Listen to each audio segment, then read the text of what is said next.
আমাদের বিশ্বাস, আমাদের সংকল্প চিকিৎসা খরচ মেটাতে আর সর্বশান্ত নয়। মানসম্মত চিকিৎসা সেবা ইনশাআল্লাহ থাকবে সকলের দোরগড়ায়। প্রতিটি মানুষ চিকিৎসা পাবে তার প্রয়োজন অনুযায়ী, সামর্থ্য অনুযায়ী নয়। যেন সময় মতো অ্যাম্বুলেন্স না পেয়ে আর কোনো মানুষ তার জীবনে শেষ নিঃশ্বাস ত্যাগ না করে।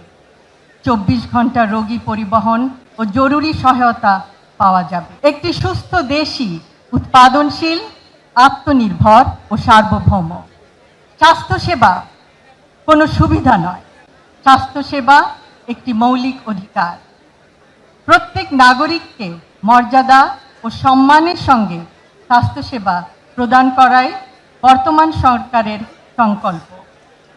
সবার জন্য স্বাস্থ্য এই নীতির আলোকে সার্বজনীন স্বাস্থ্য সুরক্ষা, ইউনিভার্সাল হেলথ কভারেজ। আমাদের বিশ্বাস, আমাদের সংকল্প চিকিৎসা খরচ মেটাতে আর সর্বশান্ত নয়। মানসম্মত চিকিৎসা সেবা ইনশাআল্লাহ থাকবে সকলের দোরগড়ায়। প্রতিটি মানুষ চিকিৎসা পাবে তার প্রয়োজন অনুযায়ী, সামর্থ্য অনুযায়ী নয়। প্রাথমিক স্বাস্থ্যসেবাকে স্বাস্থ্য ব্যবস্থার মূল ভিত্তি ও স্তম্ভ হিসেবে প্রতিষ্ঠা করা হবে। উপজেলা স্বাস্থ্য কমপ্লেক্সগুলোতে 24 ঘন্টা অ্যাম্বুলেন্স সেবা এবং এদেরকে মা, নবজাতক ও শিশুদের স্বাস্থ্যসেবার মূল কেন্দ্র হিসাবে গড়ে তোলা হবে। জাতীয় অ্যাম্বুলেন্স পুল ও জরুরি সেবা নেটওয়ার্ক স্থাপন, যেন সময় মতো অ্যাম্বুলেন্স না পেয়ে আর কোনো মানুষ তার জীবনে শেষ নিঃশ্বাস ত্যাগ না করে। 24 ঘন্টা রোগী পরিবহন ও জরুরি সহায়তা পাওয়া যাবে। মেডিকেল শিক্ষা ব্যবস্থাকে আধুনিক এবং যুগোপযোগী করার জন্য সরকারি মেডিকেল কলেজ ও স্নাতকোত্তর ইনস্টিটিউট সমূহের উজ্জ্বল বিশেষ গুরুত্ব আরোপ করা হবে। প্রতিটি স্বাস্থ্যকর্মীর জন্য থাকবে সুসংগঠিত কর্মজীবন পরিকল্পনা। Midwife, paramedic, medical technologist, community health worker প্রত্যেকের আলাদা কেরিয়ার কাঠামো এবং পদোন্নতি ও পদায়ন হবে যোগ্যতা ও কর্মদক্ষতার ভিত্তিতে।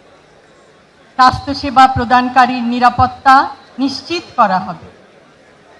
চিকিৎসা বর্জ্যের নিরাপদ ব্যবস্থাপনার ব্যাপারে সচেতনতা সৃষ্টি, উৎসের পৃথকীকরণ, নিরাপদ পরিবহন এবং আধুনিক প্রযুক্তি ব্যবহারে অগ্রাধিকার দেয়া হবে।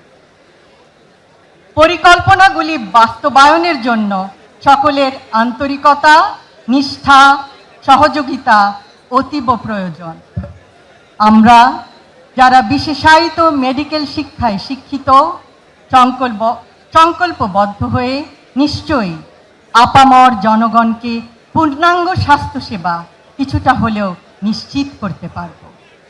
সম্পূর্ণ সফল না হলেও চেষ্টার ঘাটতি যেন না থাকে, যেন পিছিয়ে না যায়। করব কাজ, গড়ব দেশ, সবার আগে বাংলাদেশ। পরিশেষে আমি ডক্টরস অ্যাসোসিয়েশন অফ বাংলাদেশের সকল সদস্যকে আন্তরিক ধন্যবাদ জানাই আজকের এই সুন্দর ইফতার মাহফিল আয়োজন করার জন্য, এবং বলতে চাই doctors association of Bangladesh Bangladesh চিকিৎসক সমাজের গৌরব। সকলকে ধন্যবাদ। আল্লাহ হাফেজ।